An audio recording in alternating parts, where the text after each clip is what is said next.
자, 반갑습니다. 땅TV 시청자 여러분, 오늘은 지방아파트 11개 1억 이하로 낙찰받을 수 있는 물건 추천을 드리도록 하겠습니다.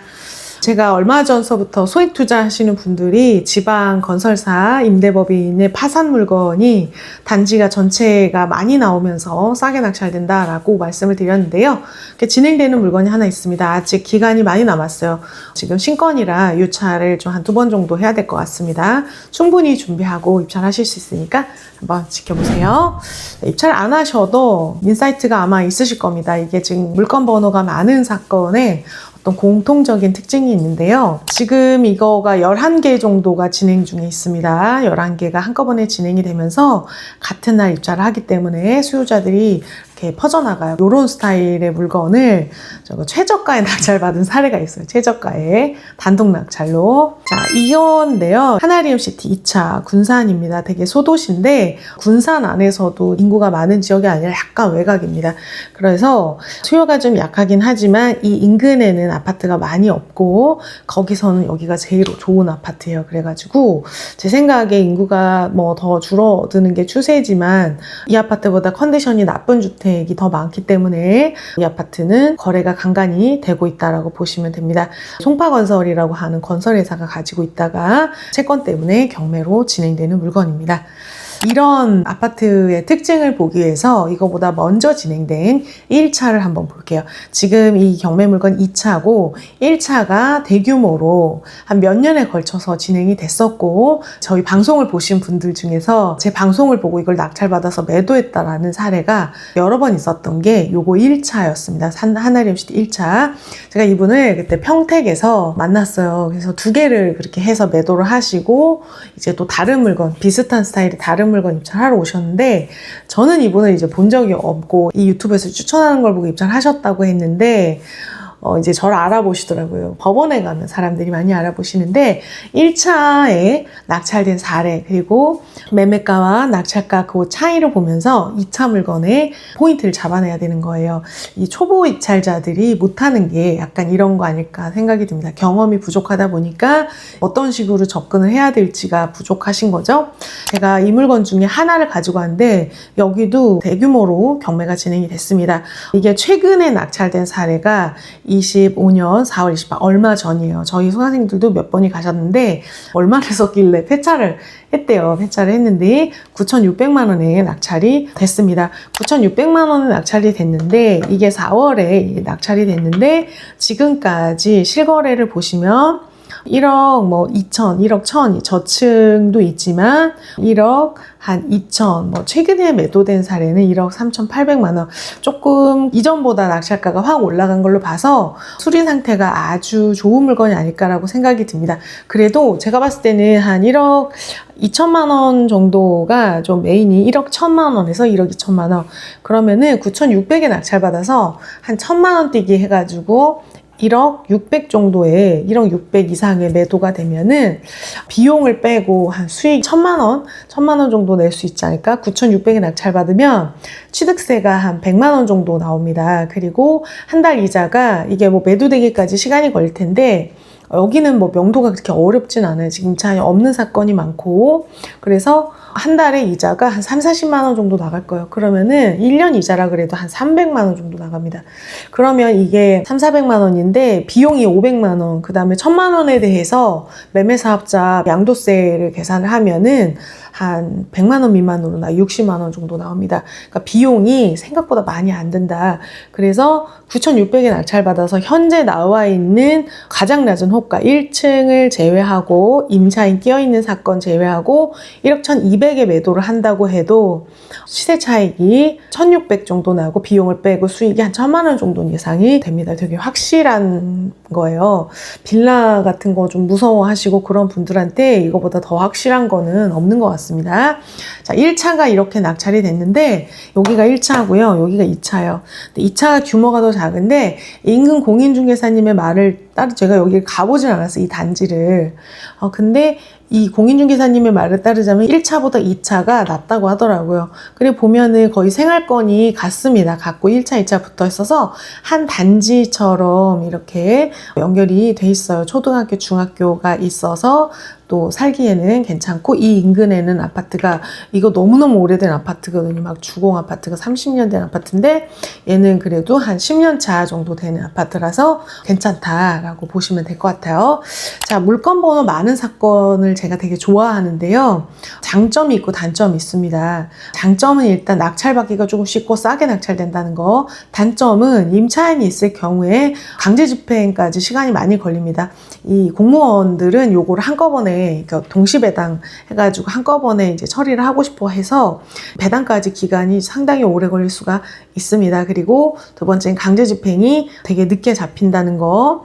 자, 그리고 요런 물건의 낙찰가를 쓰실 때는 동일 집안 낙찰 사례가 되게 중요합니다. 이 숫자에서 오는 어떤 그 느낌이 있는데요. 이 스터디가 되게 중요해요. 근데 이 초보분들이, 소액으로 초보분들이 이런 걸 입찰하실 때 실수를 좀 많이 하십니다. 제가 실전반에서 입찰을 하면 지난번 실전반 1기가 40분 정도 됐었는데 20몇 개를 받았어요. 사실 50% 이상이 2개월 안에 낙찰을 받았는데 입찰가를 제가 높게 쓰지도 않고 제가 시세 조사하는 방법 알려드리고 이 정도 물건에는 이 정도 수익이 적당하다는 가이드를 드리고 그럼 한번 해보세요 이렇게 해서 제가 먼저 입찰가를 절대 산정을 해주지 않습니다. 본인이 산정을 하도록 해요. 그래서 저희 지금 그 코즈부 스쿨의 노현미 님이 가장 최근에 낙찰 받으셨어요. 5월 16일. 오늘도 낙찰 사례가 좀 있는데 일단 자료는 준비를 못했습니다. 한번 읽어볼 테니까 한번 보세요, 여러분.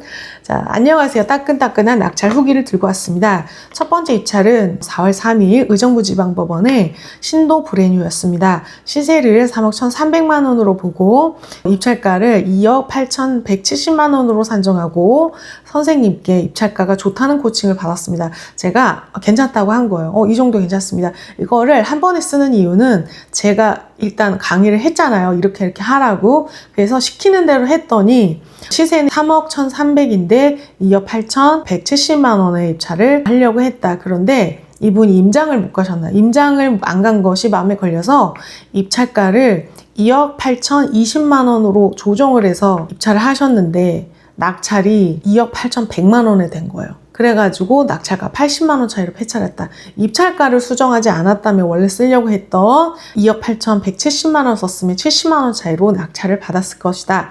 그러니까 처음 입찰을 하셨는데 수정을 안 했으면 낙찰인 건데 이게 임장을 못 가니까 자신이 떨어져가지고 입찰가를 이제 내리신 거잖아요. 사실 입찰가를 이걸 내렸다고 해서 갑자기 막 수익이 안 나던 게 나고 그러지 않는데 뭐냐면은 결정적일 때 낙찰을 받으면 어떡하지라는 걱정이 드는 거거든요. 무서우니까 내가 자신이 없으니까 그런 거예요. 자, 그래가지고 이분이 막 입찰을 쫙 제가 줄을 세워라. 내가 입찰할 수, 이분은 2억대의 물건을 주로 타겟으로 했기 때문에 2억에서 3억 초반 물건을 타겟으로 해서 줄을 쫙 세워가지고 이제 막 입찰가 시세를 막 이렇게 표로 하신 거예요. TJ 있잖아. TJ. 그 되게 계획적인 그런 분이었던 것 같아요. 그래가지고 폴더를 만들어서 정리를 해서 입찰가를 공부를 했는데 두 번째 물건, 세 번째 물건, 네 번째 물건, 다섯 번째 물건인데 여섯 번째 물건을 낙찰을 받았습니다. 시세를 4억 1,000으로 보고 입찰가를 3억 7,170만 원으로 산정을 했다가 이번에는 한번 내려서 폐차를 했잖아요. 그래서 200만 원을 높여서 입찰가를 쓰고 싶었는데 저한테 물어보셨나 봐요. 200만 원 더 올리면 선생님 3억 7,170만 원으로 그때 말씀드렸는데 200만 원 올리면 어때요? 이렇게 하셨던 것 같아요. 그래서 제가 처음 입찰가가 더 좋다라고 해가지고 올리고 싶어도 7,300 이상을 넘기지 마라라고 말씀을 제가 드렸나 봐요.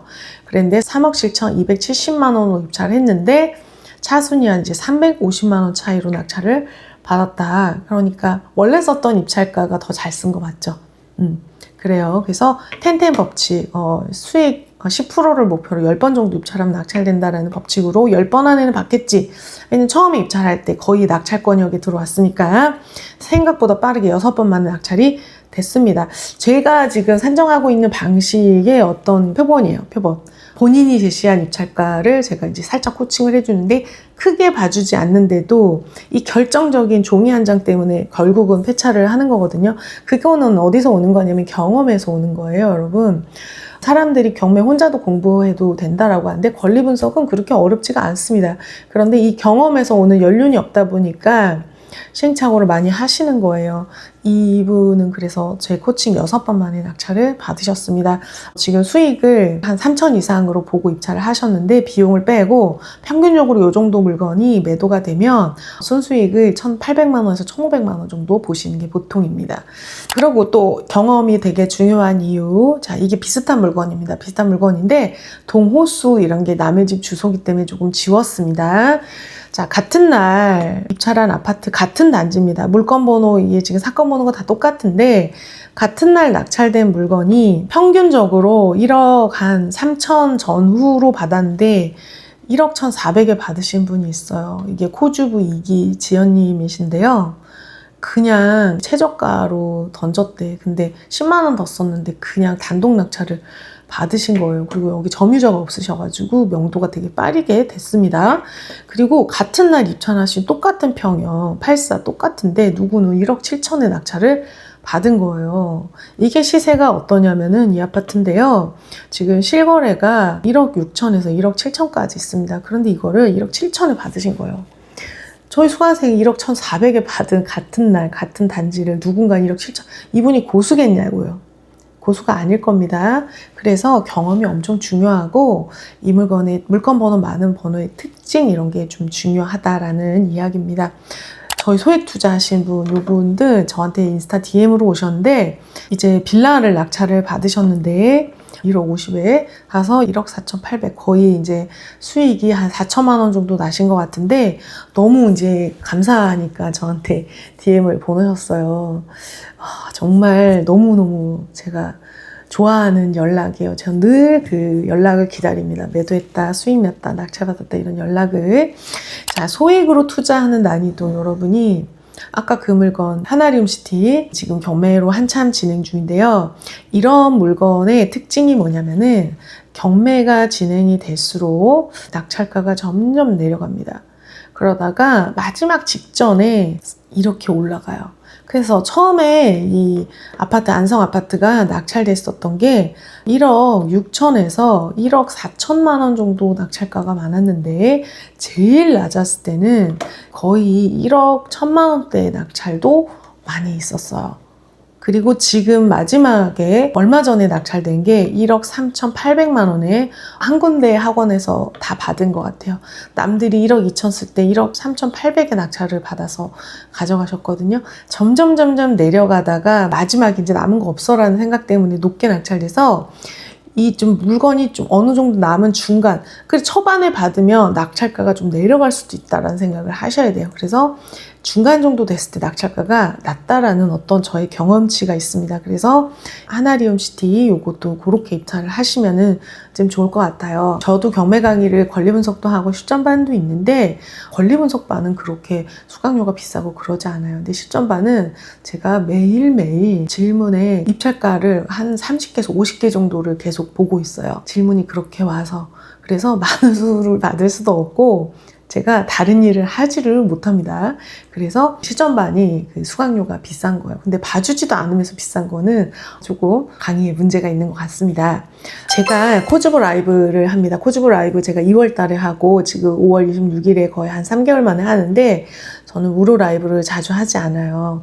그래서 5월 26일에 3개월 만에 하는 라이브 보시면 좋을 것 같고 저녁 8시에 합니다. 네, 지난번 라이브 때는 최근에 낙찰되는 낙찰 트렌드 그리고 경매 어떤 전략, 저희 수강생 낙찰 사례, 제가 경매 처음 시작했을 때 낙찰받은 물건 4개의 사례를 좀 보여드렸는데 이번 코주부에는 코주부 수강생들이 낙찰받은 물건 사례 그리고 여기에서 위장임차인 낙찰받으신 분이 있어요.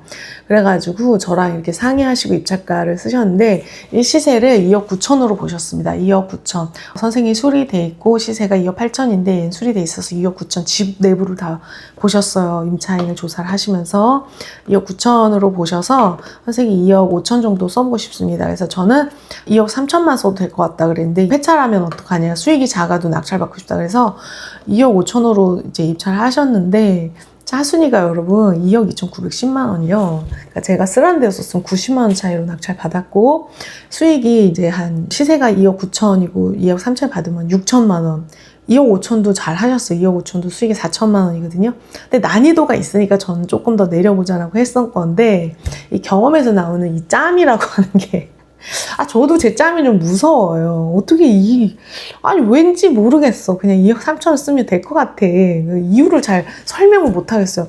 제가 시세 이걸 때 이 정도 수익이 맞습니다라고 말씀을 드리고 큰 가이드는 드리는데, 마지막에 그 느낌이 있거든요. 느낌. 거기에서 근소한 차이가 나는데, 이거 2억 3천만 쓰셔도 될 것 같다는 느낌이 왔는데, 이거 물건 제가 그날 코주브 라이브 때 알려드리도록 하겠습니다. 5월 26일 날 만나고요. 더보기 그리고 댓글에 신청 링크 있습니다. 제가 한 2,000분 정도 신청을 하셨고, 그날 라이브로 오시는 분, 녹화본 보시는 분들 다양한 분들이 있을 것 같습니다. 26일 날 만나요.